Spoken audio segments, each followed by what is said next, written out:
With Elizabeth Rizzini, and it's very cold out there, isn't it? Certainly is, Sonia. We're here in our warm-ish studio, but I feel cold just looking at this scene as captured by a weather watcher in Richmond Park earlier on this morning.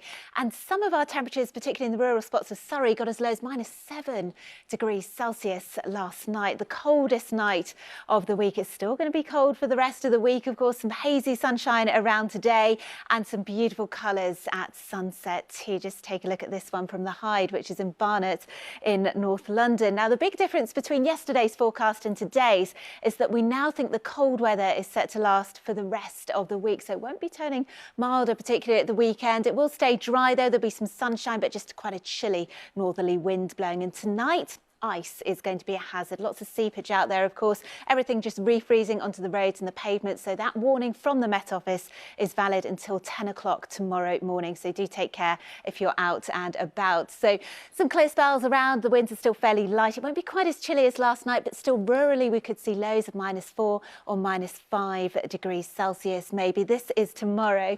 There's a little bit more in the way of cloud tomorrow, but still some sunny spells, quite hazy at times. A bit more of a breeze as well. The temperatures are slightly higher, but because of the added wind chill, then it's just going to feel as cold as today. And this is Thursday. Spot the difference. There won't be many, but the winds will ease down slightly as we head towards the end of the day. Highs of just 3 or 4 degrees Celsius. High pressure keeps us cold as we head through Friday and the weekend. So we'll just take a look at those temperatures. They don't really recover until next week.